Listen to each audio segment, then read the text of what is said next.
보고 우리 좀 은혜 나누기 원하는데요. 오늘부터 몇 주가 될지는 모르겠지만 좀 루키 말씀을 가지고 이야기를 가지고 좀 말씀 나누기를 원합니다. 그래서 오늘은 루키 1장 맨 앞에 1절부터 6절까지 본문을 읽고 좀 은혜 나누도록 하겠습니다.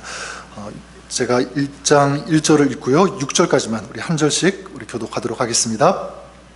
사사들이 치리하던 때에 그 땅에 흉년이 드니라. 유다 베들레헴에 한 사람이 그의 아내와 두 아들을 데리고 모압 지방에 가서 거류하였는데, 아비멜렉이요 그의 아내의 이름은 나오미요 그의 두 아들의 이름은 말론과 기론이니 유다 베들레헴 에브라 사람들이더라.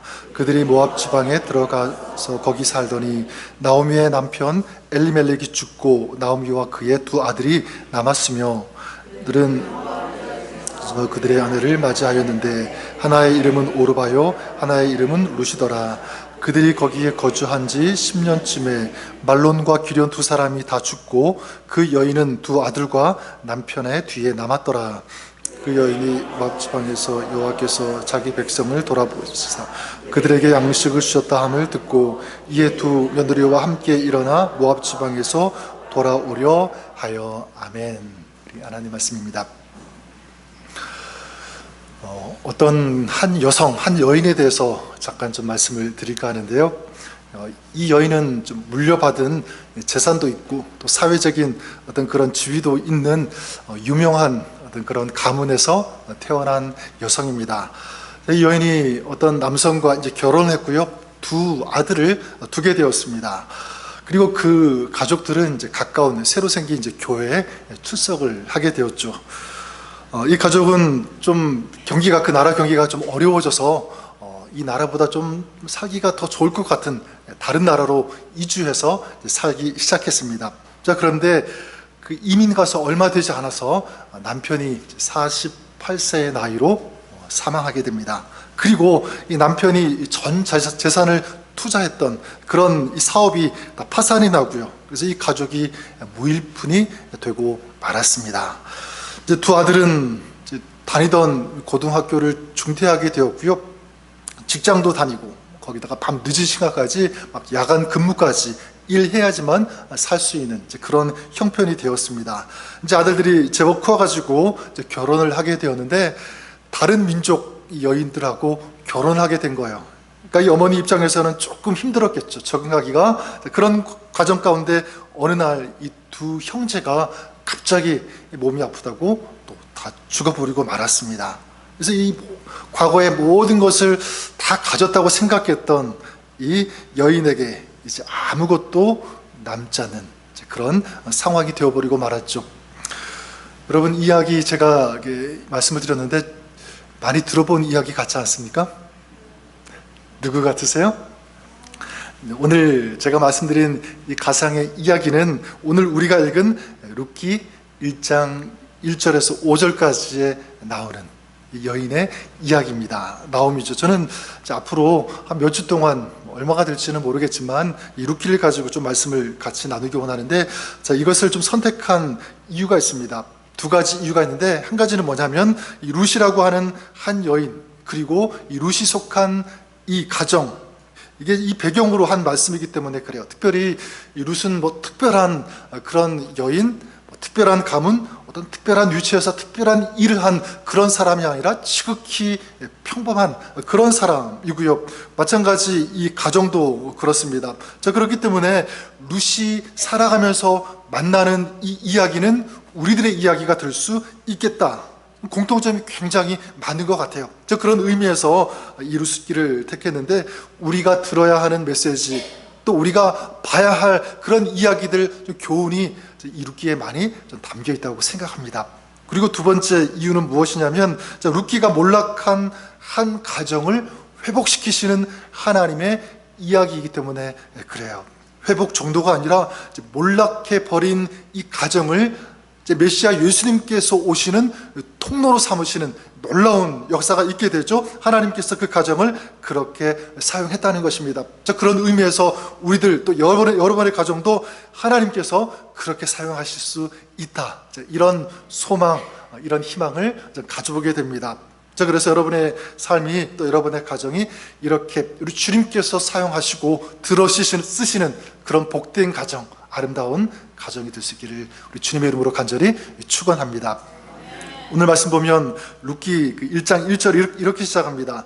사사들이 치리하던 때에 그 땅에 흉년이 드니라. 유다 베들레헴에 한 사람이 그의 아내와 두 아들을 데리고 모압 지방에 가서 거류하였는데, 사사시대 그 땅에 흉년이 들었다 이렇게 말씀하고 있죠. 룻기의 이 시작, 이 이야기는 어떻게 시작합니까? 바로 흉년으로 시작하고 있습니다. 근데 지금 이들이 살고 있었던 곳이 어디냐면 베들레헴이라고 하는 그 땅에 살고 있었죠. 이 베들레헴 어떤 뜻이냐면, 이 베들레헴은 떡집이라고 하는 그런 뜻을 가지고 있어요. 자, 그런데 이 떡집이라는 뜻의 이 베들레헴에 흉년이 들었고 먹을 떡이 없어지게 된 것입니다. 굉장한 아이러니죠. 자, 그런데 이런 아이러니는 지금도 일어난다는 것을 우리가 많이 보게 됩니다. 얼마 전에 한국 같은 뉴스에 보니까 한 가족이 한 4명인가요? 먹을 것이 없어서 그냥 집에서 굶어서 기아 상태로 발견되는 그런 뉴스를 본 적이 있었습니다.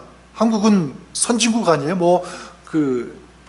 GPA가 국민소득이 거의 이 4만 불 정도 되는 굉장히 잘 사는 그런 나라 아닙니까? 자, 그런 나라에서 지금 그런 끔찍한 안타까운 일들이 벌어지고 있는 거죠. 자, 이렇게 베들레헴 땅에 흉년이 들자 유다 베들레헴에 살던 이 한 사람이 이제 아내와 두 아들을 데리고 모압 땅으로 가서 이제 거기에서 살게 됩니다. 그리고 이제 2절에 보면 그 가족이 이제 누구인지 구체적으로 이제 설명을 하고 있는데, 이 가정의 가장이 누구냐면 엘리멜렉이고요. 자, 그의 아내는 누구냐면 나오미, 그리고 두 아들의 이름은 뭐냐면 말론, 기럐입니다. 자, 그런데 이들이 모압으로 피신한 지 얼마 되지 않아서 가장인 엘리멜렉이 죽고 말죠. 3절에 보니까 나오미의 남편 엘리멜렉이 죽고 나오미와 그의 두 아들이 남았으며, 근데 그 후 두 아들은 이제 모압 여인 중에서 아내를 취하게 됐죠. 그래서 한 명은 오르바, 그리고 다른 한 명은 룻, 이렇게 2명입니다. 그리고 이제 결혼한 지 10년이 정도 지났는데 자녀는 없고 아이들은 낳지 못하고 이제 두 남편이 세상을 떠나고 말았습니다. 그래서 5절에 보면 말론과 기럐 두 사람이 다 죽고 그 여인은 두 아들과 남편의 뒤에 남았더라.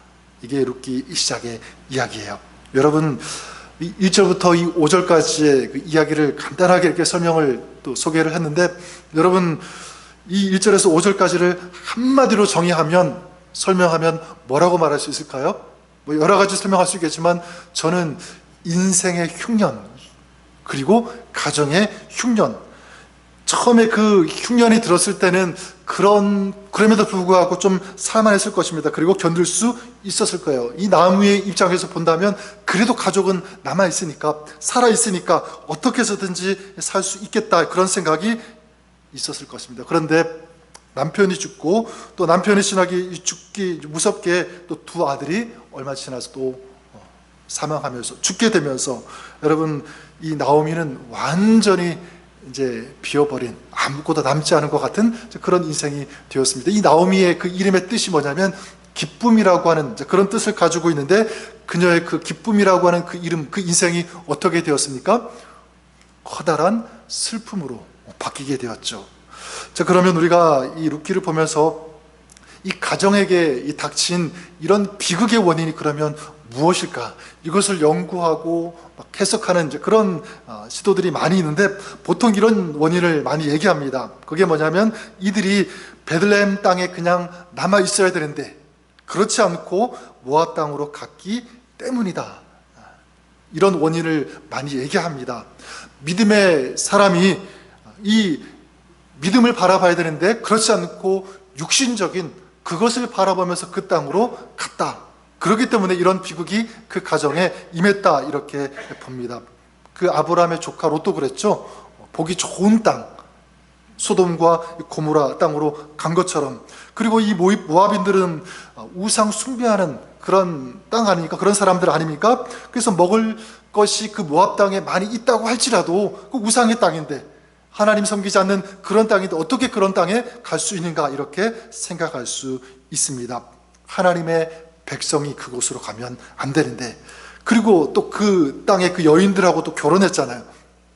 자, 그렇기 때문에 이런 비극이 그 가정 가운데 임했다, 이렇게 보는 견해들이 있습니다. 자, 그런데 우리가 알아야 할 것은 뭐냐면, 성경은 그 원인을 뭐라고 얘기하는가라고 하는 거예요.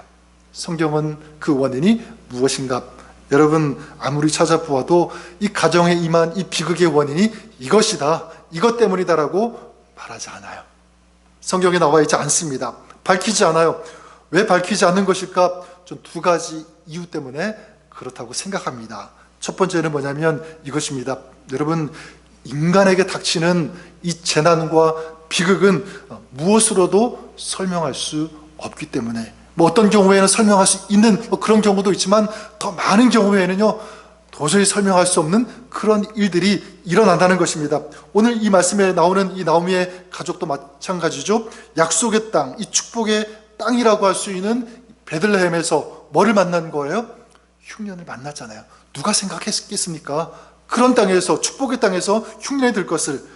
자, 무엇을 알 수 있냐면, 약속의 땅이라고 해서 이 고난에서 면제받는가? 절대로 그렇지 않다는 것을 우리가 알 수 있습니다. 우리 그리스도인들, 우리 믿음의 삶도 마찬가지죠. 우리가 예수 믿고 구원받은 사람으로 하나님의 자녀로 살아간다고 해서 여러분, 그 고난과 아픔에서 면제를 받는가? 그렇지 않습니다. 힘들 때 있어요. 아플 때 있고 고통당할 때 있습니다. 자, 그런 의미에서 우리가 좀 오해할 때가 많이 있는 것 같아요. 그게 뭐냐면, 무슨 고난을 만날, 내가 어떤 고난을 당했을 때 여러분 보통 어떤 생각을 많이 가지십니까? 내가 뭐를 잘못했나 보다, 그렇죠? 내가 무슨 죄를 지어가지고 이런 일 당하나 보다, 그런 생각하실 때가 있죠. 또 다른 사람이 어떤 고난을 당해요. 어려움을 만났어요. 그러면 그 사람을 보면서 또 어떤 생각을 갖죠? 저 사람이 뭔가 큰 잘못을 했나 보다, 저렇게 하지 말았어야 되는데, 이런 생각 많이 갖는다는 거죠. 여러분, 불행이나 이 부귀에 빠진 사람들을 우리는 도와주기보다는 그것이 무슨 죄 때문이니 잘못 때문이냐면서 오히려 더 큰 상처를 주는 경우가 굉장히 많이 있습니다. 여러분, 이 고난과 이 비극이 악인들에게만 있나요? 그랬으면 좋겠지만 그렇지 않은 경우도 굉장히 많이 있어요. 예를 들면 이 장애를 안고 태어나는 그런 아이들이 있지 않습니까? 그들이 무슨 죄가 있어서 그렇게 태어났나요? 그렇지 않죠. 어떤 그 장애 후 사역을 하시는 목사님이 이런 얘기를 하신 것을 이제 들어본 적이 있는데, 뭐라고 하셨냐면, 장애아는 신이 버린 아이들이 아니라 그들은 우리가 버린 천사들이다, 그런 얘기를 했어요. 뭘 얘기하시는 거냐면, 그렇기 때문에 편견을 가지면 안 된다라는 것을 호소하는 거죠. 여러분, 그 외에도 우리는 악인이 잘 되고 또 선인이 오히려 피해를 보는 그런 경우들 굉장히 많이 볼 수 있습니다. 자, 그러니까 이 비극의 원인, 이 불행의 이유를 밝히는 것은 너무 어렵다, 이건 불가능하다, 또 어떻게 보면 이건 중요하지 않다라고 얘기할 수 있을 것 같아요. 또 한 가지, 이 비극의 원인을 밝히지 않은 좀 중요한 그 이유가 있다고 생각합니다. 그게 뭐냐면, 불행 가운데 앞으로 어떻게 해야 하는가, 이게 더 중요하니까. 이게 더 중요하기 때문에 그 불행, 지나간 그 과거는 밝히지 않는 거예요. 그 이유를 찾지 않는 것입니다. 여러분, 그 1절부터 5절까지를 보면 어떤 단어가 두 번 반복 나오냐면, 남는다라고 하는 단어가 두 번 반복되고 있어요. 뒤에 남는다. 그 3절에 보면 나오미와 두 아들이 남았으며 이렇게 말씀하고 있죠. 남았다. 그리고 5절에도 보면 그 여인은 두 아들과 그 남편의 뒤에 어떻게 했더라? 남았더라. 남았다. 이 성경이 이걸 강조하고 있는 거죠. 남았더라. 비록 남편이 죽었지만, 그리고 아이들이 다 죽었지만 너의 인생이 남았다. 이제 너가 헤쳐가야 할 미래가 있지 않는가, 이것을 얘기하고 있는 거죠. 성경은 여기에 포커스를 두고, 포인트를 두고 있다는 거예요. 자, 그렇다면 여러분, 오늘을 살아가는 우리들에게도 저는 중요한 메시지가 된다고 생각합니다. 우리가 인생의 흉년을 만약 만났다면, 혹시 그런 시간을 내가 지나고 있다면, 지금은 괜찮아도 앞으로 그런 시간을 내가 혹시라도 지난다면 어떻게 해야 하는가, 이거죠. 두 가지를 말씀드리고 싶은데, 첫 번째는 이것입니다. 그런 과정 가운데 있을 때 실망하거나 탄식하거나 주저앉아 있지 말아야 한다, 이것입니다. 왜냐하면 그 자리가 끝이 아니기 때문에. 오래전 한 10년 더 된 것 같아요. 2012년도인가요? 제가 그 볼리비아 단기 선교 여행을 간 적이 있었는데, 그곳 이 선교사님이 사역하시는 이제 선교지를 이제 차를 타고 이제 가게 되었는데, 한 30-40분 정도 차로 쭉 이동을 하는데 그 길이 다 비포장 도로예요. 굉장히 막 울퉁불퉁해가지고 빠른 속도로 갈 수 없는 그런 길이었고요. 비가 조금만 오기라도 하면 막 물이 철철 넘쳐가지고 제대로 운행할 수 없는 굉장히 위험한 그런 길을 이 선교사님은 거의 매일 이제 왔다 갔다 하시면서 이제 사역을 하셨습니다. 차를 타고 가시는데 이 선교사님께서 어떤 그 다른 선교사님 얘기를 해주셨어요. 어떤 분이냐면, 같은 이 볼리비아에서 선교하시는 이 선교사님인데, 이 볼리비아 원주민들을 케어하시고 돌보시는, 또 가르치고 이런 사역을 하시는 분이었는데, 그만 그런 험한 길을 가다가 이 차량이 전복되면서 이 선교사님이 이제 하늘나라로 이제 가시게 되었다는 것입니다. 근데 이제 그 사모님이 남아 있잖아요. 이 사모님이 어떻게 했냐면, 한국으로 잠시 돌아갔다가 한국에서 그 선교 공부 또 훈련을 또 받으시고요, 다시 이제 선교사로 이제 다시 오셨는데, 어디로 오셨냐면 남편이 죽은, 사망한 그 자리, 그 선교지로 다시 돌아오신 거예요. 보통 그러기가 쉽지 않잖아요. 슬픔이 있고 아픔이 있는 그런 곳인데, 근데 왜 그곳으로 돌아왔냐 이렇게 물어보니까, 그동안 이 돌보던 사람들, 그 아이들이 막 눈에 밟혔다는 거예요. 그래서 그들에게 조금이라도 더 도움을 주고 싶어서, 그래서 그들의 미래를 위해서 남아있는 미래를 그들에게 좀 던지고 싶다, 이런 마음과 소원이 일어나서 다시 돌아왔다는 것입니다. 여러분, 우리도 살아가면서, 또 그리스도인으로 살아가면서 때때로 어떤 때가 있냐면, 왜 이렇게 공평하지 못하지? 그런 때 있습니까? 있어요. 그렇죠? 왜 이런 일이 나에게 일어나는지 막 따지고 싶은 그런 일들, 그런 시간들 분명히 있을 것입니다. 여러분, 우리 미국 생활이 그런 것 같아요. 그 자체가 아메리칸 드림 해가지고 오셔서 그 성공을 거두신 분들도 많이 있지만, 보면 그렇지 못한 분들도 굉장히 많이 있습니다. LA도 보면 LA에 뭐 한 달 그 페이먼트를 제대로 내지 못하는 그런 분들이 있다고 하고요. 어제도 제가 오래전에 같이 사역을 했던 목사님이 주변 지나가시다가 이제 교회 방문하셔서 잠깐 좀 얘기를 나누고 커피 이렇게 마시면서 좀 얘기를 나눴는데, 그 목사님이 그런 얘기를 하는 거예요. 자기가 아는 어떤 분이 있는데 너무너무 힘들다, 하루하루 그냥 간신히 일해야지만 살 수 있는 그 정도, 너무너무 안타깝고 불쌍하고 그런 분을 얘기해 주셨습니다. 여러분, 그분만이 아니죠. 우리 주변에도 그런 분 있을 수가 있고, 우리 교회에도 그런 분 있을 수 있습니다. 경제적인 것뿐만 아니라 여러 가지 문제, 뭐 신분 문제, 뭐 여러 가지 일들, 복합적으로 어려움 호소하고, 그리고 다른 사람은 몰라도 혼자 끙끙 앓고 있는, 고민하는 그런 문제를 안고 있는, 그렇게 살아가는 분들이 있다는 것입니다. 근데 여러분, 우리가 꼭 알아야 될 것, 기억해야 될 것이 있어요. 그게 뭐냐면, 그 자리, 그 시간이 절대로 끝이 아니다라는 것입니다. 끝이 아니다. 그 미국의 전설적인 그 야구 선수 중에 요기 베라라고 하는 그런 사람이 있는데, 아주 유명한 그런 말을 남겼어요. 그게 뭐냐면, 끝날 때까지 끝난 것이 아니다. It ain't over till it's over. 끝날 때까지 끝난 것이 아니다. 그러니까 지금은 힘들어도 그것이 끝이 아니다. 더 해야 할 것이 있다. 포기하지 말아야 된다. 더 아름다운 그런 미래가 다가올 수 있으니까 그 자리에 주저앉아 있으면 안 된다. 바로 이것이 오늘 우리에게 주시는, 이 루키가 우리에게 던지고 있는 중요한 메시지라고 믿습니다. 여러분들이 그럴 수 있기를 주님의 이름으로 간절히 축원합니다.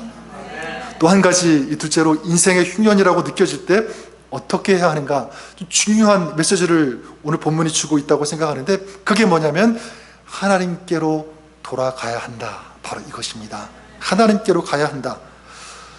그 며칠 전에 그 한국 국회 그 첫 여성 시각장애인 국회의원이라고 그래요. 저도 뉴스를 보고 하는데 이분이 1980년생인데 한국 여당의 최고의원으로 선출이 되었다, 뽑혔다라는 그런 뉴스를 보았습니다. 김예지라고 하는 그런 의원인데 사회적 약자를 위해서 의정 활동을 펴서, 그래서 여당뿐만 아니라 야당에서도 지지를 받는 어떤 그런 국회의원인데 시각 장애인이에요. 그래서 국회 회의장에도 항상 보면 안내견하고 같이 이제 그런 모습, 그런 사진들도 우리가 볼 수가 있습니다. 근데 이 선천성 망막 색소 변증이라는 이런 희귀병을 가지고 태어났는데, 태어날 때부터 보지 못했던 건 아니래요. 그때는 조금 이제 볼 수 있었는데, 이제 어린 시절에 그렇게 이제 막 사랑을 듬뿍 받으면서 예쁜 옷도 입고 이제 그렇게 평범한 아이였는데, 어느 순간부터 이제 눈이 흐려지기 시작하고요, 또 시야가 좁아지기 시작하고 앞을 이제 보지 못해서 결국은 이제 이 장애로 받아들여지고 일반 이제 초등학교에 들어가지 못하고 이제 맹인들이 들어가는 이 맹학교에 이제 입학했다고 합니다. 근데 이 김 의원의 어머니가 이제 시력을 잃어가는 딸에게 어릴 때 계속 이런 말을 해줬대요. 뭐라고 얘기했냐면, 네 눈에 별이 가득해져서 눈이 부셔서 너는 못 보게 된 거야. 네 눈에 예쁜 별이 너무 많아서, 그래서 환하게 빛이 나서 네가 보지 못하는 거다. 참 어머니가 대단한 것 같아요. 그러면서 웃으면 더 눈이 반짝반짝 빛날 거란다. 그러니까 실망하지 말고 좌절하지 말고 웃으면서 그렇게 살아라, 그런 메시지를 던진 거겠죠. 그래서 초등학교 입학하기 전부터 바이올린, 플룻 이런 음악을 이제 많이 배웠는데, 이제 앞이 보이지 않으니까 음악에 이제 정진을 하게 되었고요. 이제 피아노 이제 연주자가 되었다는 것을 이제 보게 되었습니다. 여러분, 앞을 보지 못해서 불행하고 그리고 소망이 없는 그런 삶을 살 수밖에 없던 이 국회의원이 희망을 갖게 된 것 누구 때문입니까? 저는 어머니 때문이라고 생각해요. 어머니가 그렇게 가르치고 소망을 주고 희망을 주는 어떤 그런 말을 하고 그렇게 키웠기 때문에, 힘을 주었기 때문에 가능했다, 그렇게 생각을 합니다. 여러분, 우리도 그럴 수 있습니다. 살아가면서 이런 육신의 눈은 다르지만 어떤 앞이 보이지 않은 것 같은 그런 캄캄한 길을 지날 때와 같은 그런 순간들 있을 거예요. 그런 힘겨운 상황에 있을 수 있습니다. 자, 그럴 때 우리는 어떻게 해야 하는가? 인생의 이런 흉년을 풍년으로 바꿀 수 있는 길은, 방법은 어디에 있는가?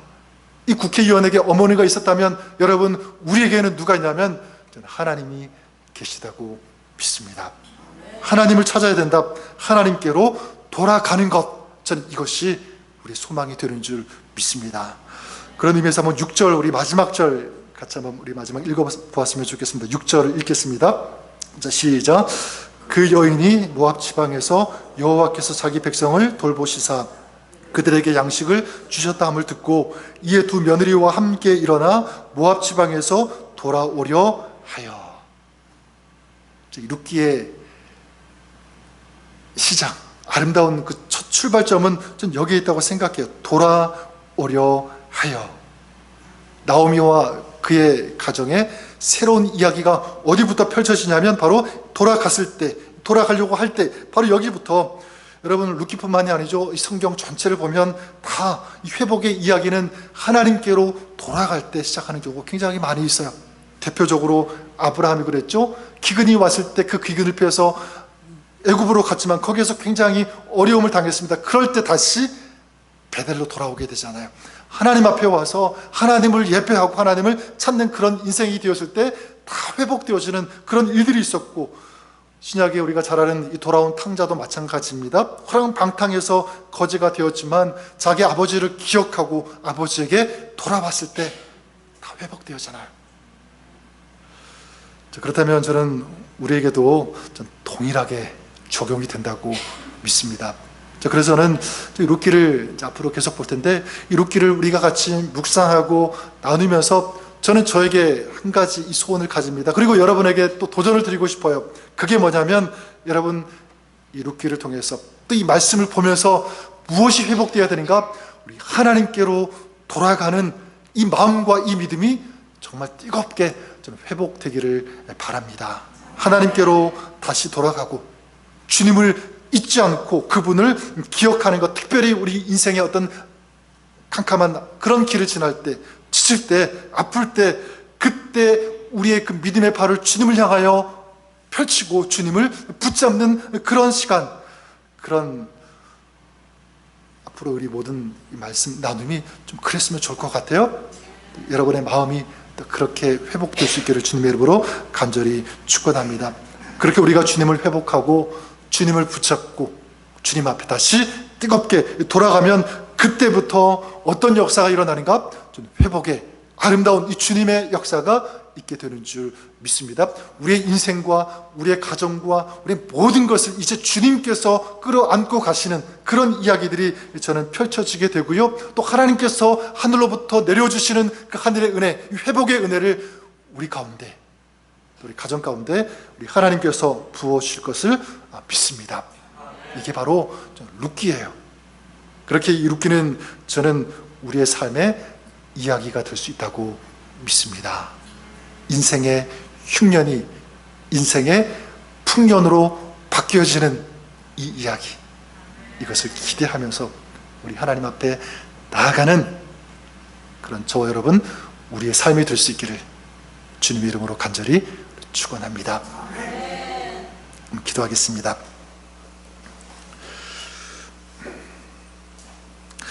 하나님 아버지, 이제 우리 룻기를 통해서 우리에게 주시는 하나님의 말씀, 또 하나님의 메시지를 우리가 같이 나누기를 원합니다. 인생의 흉년으로 시작하는 이 이야기가 인생의 풍년으로 어떻게 마치게 되어지는지를 이 말씀을 통해서 우리가 보게 하여 주시옵소서.